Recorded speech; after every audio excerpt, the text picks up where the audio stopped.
Alright, hey guys, it's your boy Javid, like David with the J, Southern Ossetian name. I'm going to do a vaping video.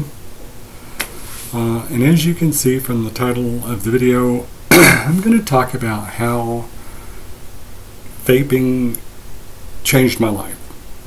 So a lot of people, we see a lot of people in the media that say, in the YouTube that say that vaping changed their life in the way that they quit smoking cigarettes or they quit smoking cigars or something like that, and so that's how it changed their life. Well, vaping changed my life in a little bit of a different way. When I first discovered vaping, I was 476 pounds. Today I weigh 195, 200 pounds. I had a 58-inch waist. I'm 6'3", so I carry my weight pretty well, but even at that, I was big. I was morbidly obese. It was terrible. Some of the people, if you go to my Facebook page, you'll see there are pictures that I've posted where I was extremely obese, and then my current pictures. So I equate, a lot of people say, well, how did you lose the weight? Well, vaping was a huge part of my weight loss. And everybody thinks that's impossible, but I will get to that as we go on with the video. And first, I'm going to tell you all what I'm going to get a drink of this water and tell you all what I'm going to do today. As far as this review goes, I'm going to be talking about this one that's from Hydra called Dewberry Iced, and I'm comparing it. This is my all-time favorite. This is my all-time favorite vape in the world, is Peachy Mango by Hydra. So Hydra, first of all, they are, in my opinion, probably the best e-liquid I've had. I really like them. I've been vaping since 2014. I was 476 pounds. I was sitting on my recliner playing games, going to college, online college, and just really had gotten overweight in a way that is hard to explain, but my cravings changed all of a sudden from from sour stuff to sweet stuff. So I went from someone who preferred the taste of lemon to someone who preferred the taste of a peppermint stick, or to someone who preferred the taste of a nut and honey, or honey nut, and those bit of honeys on a stick, or honey nut Cheerios, something like that. So something really sweet and pastry-like. And I had never, growing up all the way up until age 25, I didn't care for cake. I didn't care for anything like that. I always cared for really savory or sour tastes. And so it was really a trip to me. All of a sudden, I just couldn't get enough pastry. Couldn't get enough donuts, couldn't get enough cupcakes, anything like that. And so I blew up really, really fast. So the thing was,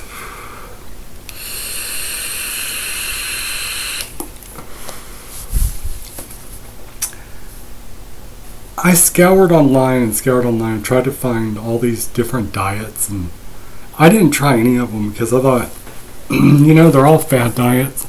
The Atkins thing made sense to me. As a medical scientist, it kind of made sense, but then on the other hand, being a diabetic, I had heard, well, with diabetes, it's kind of risky to do the Atkins diet because we have to have carbohydrates, because carbohydrates is a big part of our glycemic index. And so if we don't have the complex carbohydrates, it could be very detrimental to our bodies. And too much protein for a diabetic is, as you know, we don't digest or metabolize protein the same way that other people do. And so I couldn't do the Atkins diet. I tried it for like a couple of months. I tried to do it as close to it as I could, and it didn't work for me. I was losing weight, but I found myself slowly having to eat more and more of the meat, and more of the dairy, and more of the the fatty stuff. And it was like, no, this isn't working for me. Believe it or not,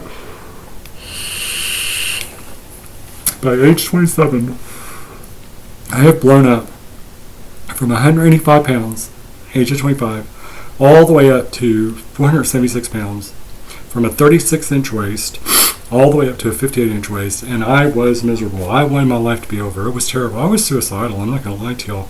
I was to the point where I just didn't want to live life anymore. I hated it. I couldn't understand what I was doing wrong. I didn't understand what I had done to bring this curse upon myself, or, what cruel alien race had did the tails of body snatcher and had swapped my skinny body with this big body, and it was just terrible. And then I was going to all these doctors, and nobody could tell me why. Nobody could explain to me why I was gaining so much weight. You had some doctors. I had a couple of doctors that just said, "Well, some people, as they reach their mid-20s, their metabolism slows down, and that's just normal for you to gain weight." Well, not going from 185 pounds in 2 years up to almost 500 pounds. That's not normal weight gain. That's a phenomenal weight gain. Well, I'm not going to sit here and try to pretend like I was eating the same amounts of food, eating the same foods, and I had the same physical activity, and I just all of a sudden blew up that big. No, absolutely not. I'm not going to even try to attempt that.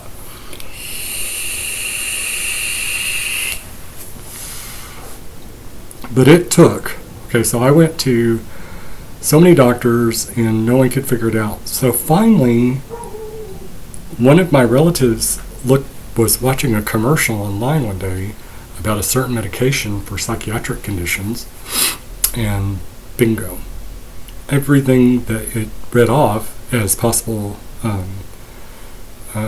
ramifications from taking this medicine for a prolonged period of time was exactly what I was going through. So I got really angry at first, and I thought, okay, well, this medication, the doctors say I need it. And be honest with you, the medication made me as lethargic as you could imagine. I mean, it just made me zombified. It was just like I didn't even know what was going on around me. It was terrible. And I was just so hungry all the time. Just phenomenally hungry. I can't explain it. Like it was like a ravenous feeling of no matter what I ate, and no matter how much I ate, no matter what quantity I ate, the cravings never went away. Like I was constantly hungry. I always felt like I needed to put more in there. And it was horrible. And so then I stumbled, after I stopped taking the medication, I had to have some really major surgeries done because being obese all of a sudden, without having been obese or been overweight at all of my life, it caused some really, really bad problems to my breathing apparatus. I already have asthma, and so it caused some necrotic tissues in my esophagus and my throat. It caused a lot of problems with my soft palate. My tonsils had to be removed. The soft palate had to be basically all of it taken off. The uvula had to be removed. All of this tissue throughout all of my throat had to be removed. The excess tissue, it was terrible. I literally was like a tree. I would be standing in my living room and fall over like a tree being cut down in the forest because I had lost oxygen. It was terrible. I was dying. And finally, when I quit taking the medication and got with some really good doctors, believe it or not, plastic surgeons with ENTs, they were the ones who discovered all that was going on, sent me for a sleep study, found I had a major, major sleep apnea caused by this obesity, and that I was very, very fortunate to have survived it. And so they went in and did this literally 18-hour surgery. I was in the surgical arena for 18 hours between the two surgeons. Taking care of all this. They had to reconstruct my septum, they had to break the septum bone, and they had to take all the adenoids out, all the extra sinus tissue. It was terrible throughout all of my sinus. It was very bad. Bad surgery. So when I woke up in the hospital, it was miserable. I felt like somebody had gutted me. I had these plastic splants up my nose that went all the way back up into here. If anybody's had a nose job knows what I'm talking about. It was terrible. My eyes were bruised, puffy and swollen, and it was terrible. In my throat, there was like 300 or 400 internal, external stitches inside my throat area. Like when you saw all these stitches look like railroad tracks, and it was terrible. Couldn't eat anything solid for like 2 months. Had to have nothing but liquidy, baby food like type stuff for a couple of months. And sure enough, I dropped from 476 pounds, I dropped down to probably about 400 pounds. And that was it for me. Like, and that's why I got suicidal, because I was like, what the heck? I went through all this surgery, I went through all this pain, all this suffering, all this, transforming type surgery. I had been talked out of getting bariatric surgery by several doctors, and so I never had that done. But I found vaping. And the first time when I started vaping, it was just these pens, right? They were pens that had little nylon threads in them in the top of the little atomizers, and you had to go get the liquid from your local vape store or your convenience store and pour it in there, and it would suck up through those. And you get a puff like this. Maybe that was a big cloud, and so it was just, but it did the trick. So what happened was, the first time I tasted like a pastry-like type of vape, that was it for me. The cravings went away completely. And as time went on, I wasn't eating all those sweet stuff. Anytime I'd get a craving, I'd get a vape. And I'd vape. Wouldn't eat the sweet stuff. So another 50 pounds came off. So went from 400 to 350. I was like, oh, this is awesome, And then I got up in 2014. I started walking, right?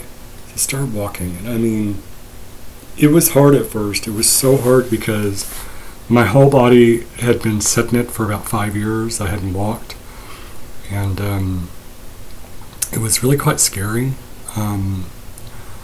The first day that I walked, I came home and I was so tired, so exhausted, and so worn out. And I thought, I can't do this. This is impossible, right? I thought, this is impossible. I'm not going to be able to do this. But it's 2023, and I've maintained a minimum of 8 miles a day. During the springtime, fall time, and some days during the summer when it's cool enough, I can get up to 20 miles a day of walking. And so that was what I did. I just started walking, and this was back in 2014, October of 2014. And I started walking, and I haven't stopped since then. So I'm back down to 195 pounds, back down to a 36-inch waist. It can be done, okay? If you're out there and you are overweight or you're obese, I'm not saying go try vaping. But, oddly enough, in the last 5 years, I have seen a lot of vaping devices put in the drugstores that are for appetite suppressant. Just saying. So it's awfully odd that maybe somebody saw one of my videos, or maybe other people came forward and said, hey, vaping curbs my appetite because it satisfies that craving that I have. I don't know. But I contribute vaping. Vaping is a huge, huge part of my weight loss. Because it's still to this day, when I'm craving really, really sweet stuff, and I want to, get me a key lime pie and eat, half of it in one setting, or if I want to get a big cake or something, this is what I go for.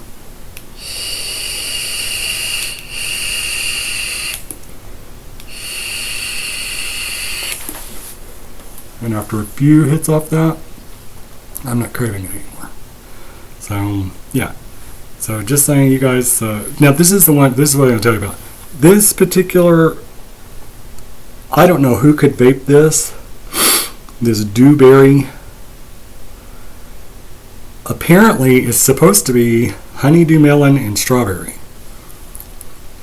That is one of the most rank tasting e-liquids I've ever tasted in my life. And it's not just me. I mean, I have so many friends around me that vape. I have relatives that vape that live in the house with me, and they all could not even stand the smell of it in the same room with them. So it's a terrible vape. It turned my liquid in my machine extremely dark, like almost where you couldn't see through it. It was terrible. I don't know. Maybe I got off bottle or whatever, but terrible. Dewberry by Hydra, no. thumbs down. So peace out.